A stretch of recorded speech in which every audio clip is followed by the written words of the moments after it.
જય જવાન જય કિસાન દરેક ખેડૂત ભાઈઓને જણાવવાનું કે જેવી રીતે આપણું એક આયોજન છે કે આવનારી તારીખ 10 નવેમ્બર 2025 અને સોમવારના રોજ એટલે કે આવતીકાલે આપણે જે એક સરકારશ્રીને અલ્ટિમેટમ આપવા જઈ રહ્યા છે, જેમાં આપણી ત્રણ મુખ્ય માંગો છે. ત્રણ મુખ્ય માંગોને લઈને આપણે અલ્ટિમેટમ આપવાનું છે.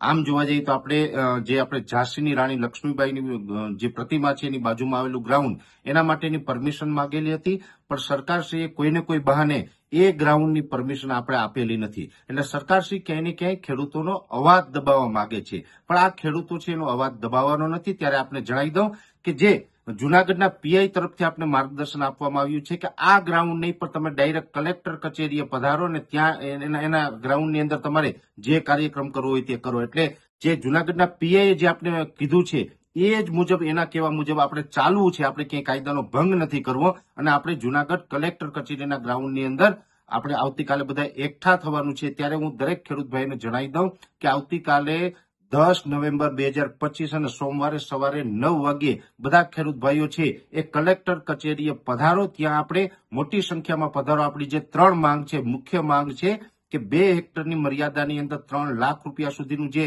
પાક ધિરાણ આપવામાં આવે છે, એ આપણું સંપૂર્ણ 3 લાખ રૂપિયાનું પાક ધિરાણ છે એ માફ કરવામાં આવે અને જે મિત્રોએ પાક ધિરાણ ઉઠાવેલું ન હોય એના એકાઉન્ટમાં ડાયરેક્ટ સરકારથી 3 લાખ રૂપિયાની રકમ જમા કરે.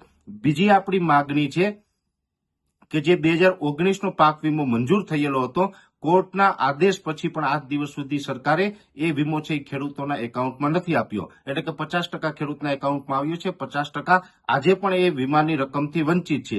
એ તમામ ખેડૂત ભાઈઓને એ 2019નો પાક વીમો મળી રહે. અને ત્રીજી અગત્યની માગણી છે કે જે ટેકાના ભાવે અત્યારે આજે 9 તારીખથી સરકારે જે આ ટેકાના ભાવે ખરીદી ચાલુ કરી છે, આ ખરીદીની અંદર સરકારે 125 મણની જે જાહેરાત કરી છે એમ નહીં, પણ જે કાયદા મુજબ 200 મણ છે એ ખેડૂતનો અધિકાર છે. દર વર્ષે 200 મણ છે એ સરકાર તરફથી ખરીદવામાં પણ આવે છે, પણ આ વર્ષે અન્યાય કરીને 125 મણ ખરીદે છે.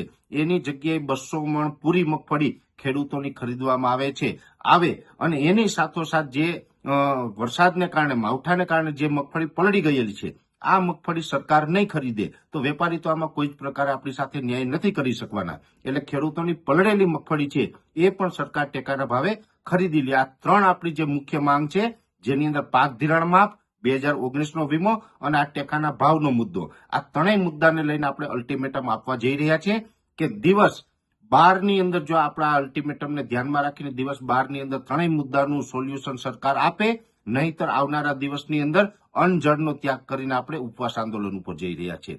એટલે દરેક ખેડૂત ભાઈઓને જુનાગઢ પધારવા માટે મારી ખાસ અપીલ છે. જય જવાન જય કિસાન.